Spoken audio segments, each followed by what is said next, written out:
आज से लगभग 6.7 करोड़ साल पहले, जब हिमालयों का निर्माण भी नहीं हुआ था और सभी महाद्वीप आपस में जुड़े हुए थे, तब नर्मदा की घाटियों में रहता था पूरे इलाके का राजा, जो कि बहुत ही खूंखार होने के साथ ही एक विशालकाय जीव था, जिसे वैज्ञानिकों ने नाम दिया था राजासॉरस।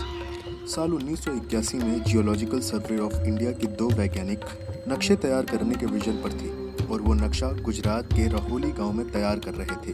तभी एसीसी सीमेंट के खदान के वर्कर्स ने उन्हें गोल सा दिखने वाला एक पत्थर दिखाया, पर असलियत में वो पत्थर नहीं बल्कि डायनासोर के अंडे थे। उस अंडे को उन्होंने जांच के लिए भेजा, जिससे ये पता चला कि ये राजासॉरस नर्मदेसिस के अंडे हैं। इस घटना के बाद कई सारे वैज्ञानिकों ने नर्मदा नदी और जबलपुर के आसपास खुदाई की, जिसके बाद उन्हें राजासॉरस के जबड़े का एक बड़ा हिस्सा जबलपुर के बारासिंगा पहाड़ी पर मिला और साल 2003 में इसे डायनासोर की नई प्रजाति यानी राजासॉरस नर्मदेसिस के नाम से जाना गया, जो कि नर्मदा नदी के आसपास रहता था। इस डायनासोर को सभी डायनासोर्स में खास इसके कार्निवारस होने के बावजूद इसके सिर और नाक के बीच से निकले सींग बनाते हैं। इन डायनासोर्स की अनुमानित लंबाई 9 मीटर और ऊंचाई 2.5 मीटर है और इनका वजन 3 टन आंका गया है, जो आकार में भले सामान्य आकार के हों, लेकिन इस जीव का आहार बड़े बड़े टाइटानोसोरस हुआ करते थे। राजासोरस का वजन उसके शरीर के कंपैरिजन में बैलेंस था, यानी सामान्य था, इसलिए इन जीवों का खुद के बॉडी पर बहुत कंट्रोल था और इन जीवों की बाइट फोर्स 1 से 2 टन की होती थी और ये जीव लेट क्रिटेशियस पीरियड यानी कि आज से 65 मिलियन साल पहले पाए जाते थे, जब अपना भारत एक छोटा सा द्वीप था।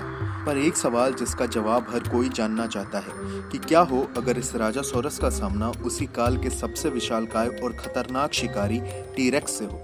हालांकि दोनों जीव सेम पीरियड में पाए जाते थे, पर इनके टेरिटोरियल रेंज यानी कि क्षेत्रीय सीमा अलग अलग थी, इसीलिए इन जीवों का सामना इतिहास में कभी नहीं हुआ।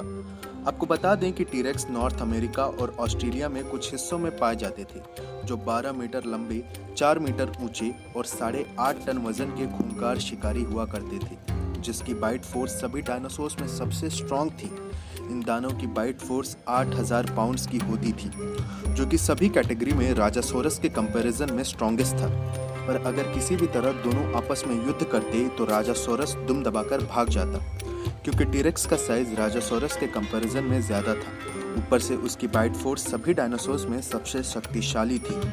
पर एक कंडीशन और है, अगर राजासोरस टीरेक्स के हमले से बचकर इस पर बार बार हमला करता तो टीरेक्स का बचना मुश्किल हो जाता, और शायद ये मुमकिन भी था, क्योंकि राजासोरस का प्लस पॉइंट उसके शरीर का बैलेंस था। वो अपने शरीर पर पूरे संतुलन के साथ हमला कर और बचाव कर सकता था। वहीं दूसरी ओर भारी भरकम शरीर वाले टीरेक्स का अपने शरीर पर संतुलन नहीं था, जिसकी वजह से वो हार भी सकता था। इस बारे में आप क्या सोचते हैं, हमें कमेंट बॉक्स में ज़रूर बताएं।